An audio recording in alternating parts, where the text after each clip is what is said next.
तो हेलो नमस्कार, कैसे हैं आप सभी। उम्मीद करते हैं आप सभी अच्छे होंगे, आप सभी क्लासेस भी अच्छी खासी चलेंगी। और हमारी इसी सीरीज है कि जो हमारी यूनिवर्सिटी यात्रा, ठीक है, हमारी जो यूनिवर्सिटी यात्रा की सीरीज नंबर 5 आ चुकी है। कौन सी सीरीज है, कौन सी कॉलेज है आपका? ये जामिया मिलिया इस्लामिया, जो न्यू दिल्ली में लोकेट करता है। ठीक है, यूनिवर्सिटी यात्रा के हमने काफी सारे वीडियोस, मतलब 4 से 5 कॉलेज जो अभी हमने बना रखे हैं वीडियोस, उसको सभी के लिंक आपको ऊपर आई बटन मिल जाएंगे, तो आप उसको भी एक बार चेकआउट कर सकते हैं। और ये जो आपकी यूनिवर्सिटी यात्रा सीरीज चल रही है, आपकी सीयूईटी के पॉइंट ऑफ व्यू से चल रही है। ठीक है, मतलब सीयूईटी यूजी, ठीक है, सीयूईटी यूजी में जो बच्चे पार्टिसिपेट करेंगे 2024 के हिसाब से सब की सब बनाई जा रही है। ठीक है, तो इसमें आज की इस वीडियो में बात करेंगे यूनिवर्सिटी यात्रा में जामिया मिलिया इस्लामिया के बारे में। ठीक है, और इसकी जो और वीडियोस हैं यूनिवर्सिटी यात्रा की, वो सभी आपको हमारे ऊपर आई बटन में मिल जाएगा।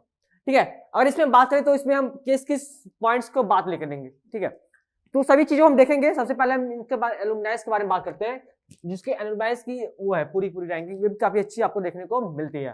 ठीक है, बात करते हैं इसके एलुमनाइज। शाहरुख खान यहाँ पे हैं, वीरेंद्र सहवाग एंड मोनी राय। ठीक है, और भी करके ऐसे काफी सारे एलुमनाइज हैं जो आपको देखने को मिल जाएंगे। तो इसके लिए आपको बस गूगल करना होगा। ठीक है, अब JMI जाकर सर्च करते हैं गूगल पे, JMI, और इसके एलुमनाइज को सर्च कर लोगे। ठीक है, ऐसे काफी सारे नामी हस्तियां, नामी लोग हैं जो इस कॉलेज से पढ़े हुए हैं। ठीक है, तो अगर 2024 के अंदर आप भी इस कॉलेज टारगेट करोगे, आप one of the best college आपके लिए हो जाता है।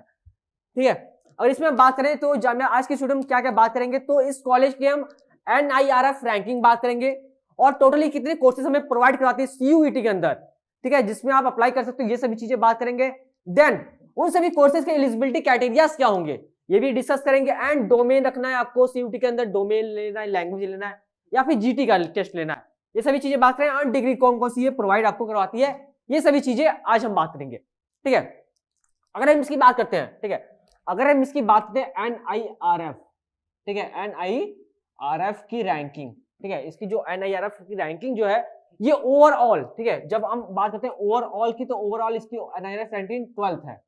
ठीक है, और अकॉर्डिंग यूनिवर्सिटी, ठीक है, यूनिवर्सिटी के अकॉर्डिंग ये कौन सी 3rd रैंकिंग आ जाती है बच्चा लोग। ठीक है, तो 3rd रैंकिंग और ओवरऑल रैंकिंग दोनों इसकी काफी अच्छी है। ठीक है, अकॉर्डिंग टू, मतलब अब एकेडमिक इसका काफी बेस्ट है आपका। ठीक है, हर एक चीज में बेस्ट होती है, तभी ये NIRF रैंकिंग दी जाती है। ठीक है, तो ओवरऑल देखते हैं बच्चा, तो ओवरऑल भी 12th रैंकिंग काफी बेस्ट है, और यूनिवर्सिटी के अकॉर्डिंग भी 3rd रैंक है, ये भी काफी अच्छी यूनिवर्सिटी आपके लिए आती है। ठीक है, अब आप लोग कमेंट सेक्शन में बताओ कि भाई NIRF रैंकिंग जो फर्स्ट कौन से कॉलेज का है। ठीक है, कौन सी ऐसी यूनिवर्सिटी है जिसकी NIRF रैंकिंग फर्स्ट है। ठीक है, अभी हम पूरा डिस्कस कर रहे हैं टोटल कोर्सेज। तो देखो इसके अंदर यूजी के अंदर बात करते हैं तो आपको BA के कोर्सेज, BSc के कोर्सेज, BCom के कोर्सेज, ठीक है, BJMC, ठीक है, ये कोर्सेज, और PG काफी सारे कोर्सेज देखने को मिलते हैं, PhD वगैरह सभी चीज कोर्सेज देखने को आपको यहाँ पे मिलते हैं। ठीक है, एलिजिबिलिटी क्राइटेरिया, तो एलिजिबिलिटी क्राइटेरिया हर कोर्स वाइज अलग अलग होता है।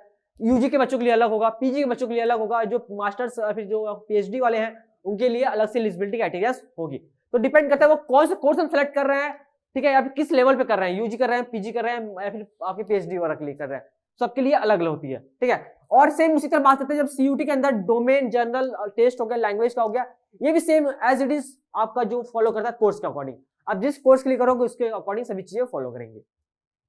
ठीक है, अगर हम जब बात करते हैं कोर्स का, ठीक है, अगर हम बात करें कोर्स के अंदर, आज हम बात करेंगे कौन से कोर्स को लेके, BA कोर्स को। ठीक है, बैचलर ऑफ आर्ट्स। ठीक है, अगर आप 24 के अंदर CUET के अंदर आप बैचलर ऑफ आर्ट्स ले रहे हो और लैंग्वेज कोर्स करना है, ठीक है, कहां से, जामिया मिलिया इस्लामिया कॉलेज से करना है, तो आप कौन कौन से ये आपको प्रोवाइड करवाती है, कौन कौन से लैंग्वेज में आपको ये प्रोवाइड करवाती है, ये पहले डिस्कस कर लेते हैं। देन इसी में हम डिस्कस करेंगे आपकी क्या एलिजिबिलिटी क्राइटेरिया होगी, और CUET के अंदर आप डोमेन के अंदर क्या लेना है, लैंग्वेज के अंदर क्या लेना है, फिर GT लेना है कि नहीं लेना है, ये सभी चीजें आज हम बात कर रहे हैं।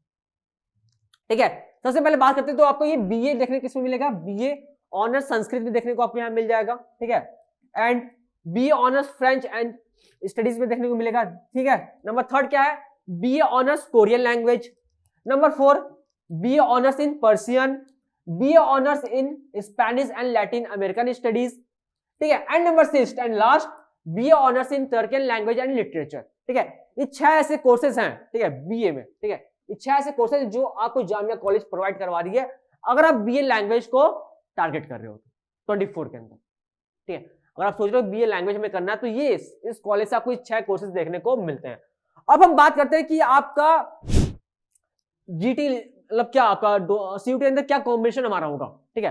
अगर हम बात करें सीयूटी के अंदर कॉम्बिनेशन क्या होगा, तो बच्चा लोग देखो आपको इन सभी कोर्सेज के लिए, ठीक है, जो बीए लैंग्वेज का जो भी जितने भी आपके हैं, स्पेनिश हो गया, टर्कियन हो गया, पर्शियन हो गया, कोरियन, फ्रेंच, संस्कृत, ठीक है, जितने भी आपके लैंग्वेज वाले कोर्सेज हैं सभी के लिए आपको जीटी देनी है, जनरल टेस्ट देना है, ठीक है, सीयूईटी के अंदर, ठीक है, सीयूईटी 2024 के अंदर हमें क्या देना है बच्चा लोग, उसके अंदर ये जो सब्जेक्ट कॉम्बिनेशन आएगा सिर्फ और सिर्फ आपको सिर्फ जीटी का एग्जाम देना है, ठीक है। इस जीटी एग्जाम में जितने भी क्वेश्चन आएंगे सभी को आपको अटेम्प्ट करना है, सभी सॉल्व करना है, ठीक है। आपको जीटी का सिलेबस मिल गया होगा। अगर आपको जीटी सिलेबस अभी तक नहीं मिला तो आप हमारे यूट्यूब चैनल यूनिमॉक्स पे जाइए, वहां पे वीडियो चेकआउट करिए, ठीक है। वहां पे प्रॉपर आपको सिलेबस को डिस्कस किया ही है, देन एनालिसिस भी किया आपका पेपर का, ठीक है। जो 2022 में पेपर्स हुए थे, 23 में पेपर्स हुए थे, सभी का एनालिसिस करके हमने पूरी प्रॉपर एक डेडिकेटेड वीडियो बना के रख दी है, तो आपको बस उसको चेकआउट करना है, ठीक है। इसमें मैं आपको रीजनिंग सभी क्लासेस लूंगा, ठीक है, रीजनिंग जनरल मैथ जो होंगे मैं आपको पढ़ाऊंगा। देन इसके अलावा मनीष सर आपको जीके और जीएस क्लासेस लेंगे, ठीक है। आपकी जीटी के पॉइंट ऑफ व्यू से ये दो ही चीजें काफी इंपॉर्टेंट होती है, कौन कौन सी, एक आपकी रीजनिंग आएगी और एक आएगी आपकी जीके और जीएस, ठीक है। कौन रीजनिंग कौन करवा रहा है, विनायक सर करवा रहे हैं, विनायक सर करवाएंगे, और जीके जीएस आपके मनीष सर करवाएंगे, ठीक है। जिसके सभी क्लासेस आपको YouTube पे अपलोडेड हैं, देन इसके साथ साथ आपकी सभी YouTube पे free of cost live classes चल रही हैं, ठीक है। तो आप उसको भी अटेंड करके सभी क्लासेस को अटेंड अच्छे से सारे कॉन्सेप्ट क्लियर करते रहो, ठीक है। तो फोकस किस करना है आपको, जीटी करना है। जीटी अंदर क्या सिलेबस आपका दो है, logical reasoning and GK and GS, और इसके अंदर आपका जनरल मैथ भी आ जाएगा, ठीक है। तो ये सभी चीजें आपको फॉलो करनी है, ठीक है। जिसकी पूरी डेडिकेटेड वीडियोस आपको तो मिल जाएगी, हमने बता दिया है कहां पे आपको मिलेगी।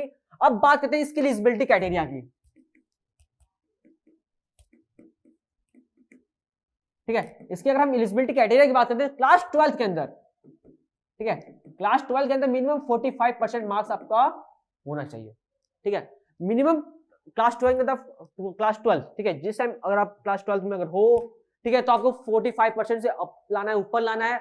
क्लास 12 पास आउट कर चुके हो, ठीक है, जिन्होंने बच्चे ने ड्रॉप किया था, 22 वाले जो बच्चे हैं, जो 23, 22 वाले जो बच्चे हैं जिन्होंने ड्रॉप किया हुआ है, तो उसका उनका क्या मिनिमम जो आपका परसेंटेज होना चाहिए क्लास 12 के अंदर, वो 45% का होना चाहिए। मतलब मिनिमम हमें 45% लेके चलना है, ठीक है। और सीयूटी के अंदर हमें क्या लेना है, जीटी लेना है, ठीक है। क्लियर हुआ ये हमारा। अब हम बात करते हैं उसके अलावा बीए लैंग्वेज के अलावा कौन कौन से आपको बीए के कोर्सेज आगे देखने को मिलते हैं। तो इसके बाद आपको जो कोर्सेज देखने को मिलेंगे वो है कौन से, आपके बीए ऑनर्स उर्दू, ठीक है, बीए ऑनर्स उर्दू कोर्स देखने को मिलता है। इसमें आपको सीयूटी के अंदर जो आपको डोमेन वाला सेक्शन है ना, डोमेन लैंग्वेज, उसके अंदर आप क्या लेना है, उर्दू लेना है, ठीक है, हमें उर्दू लेके चलना है। देन इसके अलावा क्लास 12 के अंदर, ठीक है, क्लास 12 के अंदर आपका मिनिमम 50% का मार्क्स होना चाहिए, ठीक है। वहां पे लैंग्वेज के लिए 45% था, बट यहाँ पे क्या है 50% का मार्क्स आपका होना चाहिए, ठीक है। और आगे बात करते हैं, तो सभी चीजें रेडी हो चुकी हैं, आपके पास सिलेबस हो गया, सब मतलब कॉलेजेस हो गए, सब चीजें हो गई है और सब चीजें डन है। एप्लीकेशन फॉर्म के डेट भी आपके पास मिल चुके हैं, आपकी एग्जाम डेट्स भी रिवील हो चुकी है। बस एक हो रहा है कि सर एक ऑर्गेनाइज्ड वे में स्टडी मटेरियल नहीं मिल रहा है, तो उसके लिए करना क्या, बच्चा लोग आपको बस जाना सीधा प्ले स्टोर पे, और आपको वहां से कौन सा ऐप डाउनलोड करना है, यूनिमॉन्क CUET, ठीक है। आप उस पे जाइए प्ले स्टोर पे, आप यूनिमॉन्क CUET को डाउनलोड करिए। और क्यों डाउनलोड करेंगे, क्योंकि बच्चा लोग आपके पास सब चीजें हैं, आपके पास एग्जाम डेट्स है, आपकी एप्लीकेशन फॉर्म कब तक आएगी ये भी डेट्स आपको पता चल गया है। तो आपको क्या चाहिए, अब होता है कि बच्चा बीए कर रहा है, बीएससी कर रहा है, ठीक है, मान लो हमने आज बीए के बारे में बात कर रहे हैं, तो आप बीए की तैयारी कर रहे हो। अब बीए में क्या चाहिए, पूरा ऑर्गेनाइज्ड वे में सिलेबस चाहिए हमें, ठीक है, समझ रहे हो, हमें एक ऑर्गेनाइज्ड वे में सिलेबस चाहिए। मान लो हमें जीटी पढ़ना है, ठीक है, जीटी के अंदर लॉजिकल रीजनिंग हो गया, जनरल मैथ हो गया, फिर जीके जीएस हो गया।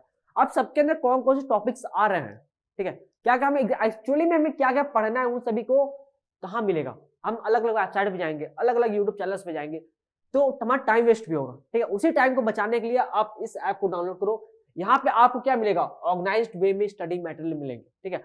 आपका जो एज इट इज जो आपका एक्चुअल जो सिलेबस है आपको वही भी देखने को मिलेगा, आप जिस भी कोर्स की तैयारी करो, चाहे वो बीए का हो, बीएससी का हो, बीकॉम का हो, जिस भी कोर्स के लिए हो, ठीक है, तो आपको वहां मिलेगी। देन एग्जाम के टाइम पे क्या होता है, बच्चे लोगों को ये चाहिए था, मॉक टेस्ट चाहिए होता है, फिर ऑनलाइन टेस्ट चाहिए होता है।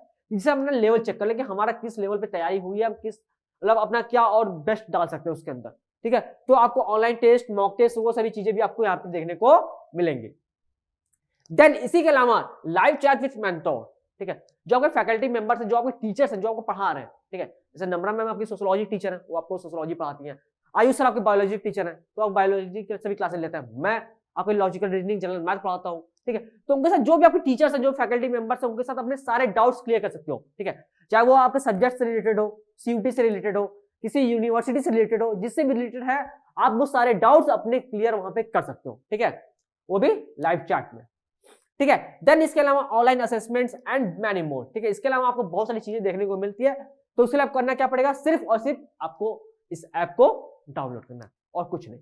ठीक है, तो आई होप बच्चा लोग आप लोगों ने ऐप डाउनलोड कर लिया होगा और बढ़ते थोड़ा सा अपने वीडियो की तरफ आगे। ठीक है, अब हम बात करते हैं, अगर आपको बीए ऑनर्स करना किसमें, हिस्ट्री में। अगर आपको बीए ऑनर्स करना किसमें, हिस्ट्री में, तो आपको क्या लेना पड़ेगा, हिस्ट्री लेना पड़ेगा। ठीक है, सीयूईटी के अंदर से हमें क्या लेना पड़ेगा, हिस्ट्री लेना पड़ेगा। और क्लास 12 के अंदर जो आपकी एलिजिबिलिटी क्राइटेरिया होनी चाहिए वो मिनिमम 50%। ठीक है, जो परसेंटेज होगा क्लास 12 के अंदर आपका मिनिमम 50% के मार्क्स साथ आप पास आउट होने चाहिए। ठीक है, तो आप इसके लिए एलिजिबल हो जाते हो। अगर आगे बात करते हैं तो आपका आता है कौन सा, बीए ऑनर्स इकोनॉमिक्स। ठीक है, इकोनॉमिक्स की बात करते हैं, बीए ऑनर्स इकोनॉमिक्स को, तो आपको कौन सा लेना पड़ेगा, इकोनॉमिक्स। ठीक है, हिस्ट्री के लिए हिस्ट्री, उर्दू के लिए उर्दू, और इकोनॉमिक्स के लिए इकोनॉमिक्स हमें लेके चलना पड़ेगा सीयूईटी के अंदर। ठीक है, ये क्लियर हुआ। देन क्लास 12 में परसेंटेज की बात कर लेते हैं, तो क्लास 12 के अंदर परसेंटेज जो है ना, ये मिनिमम 50% का मार्क्स के साथ आप पास आउट होने चाहिए। ठीक है, तो ये रही आपकी आज की इस पूरी वीडियो में।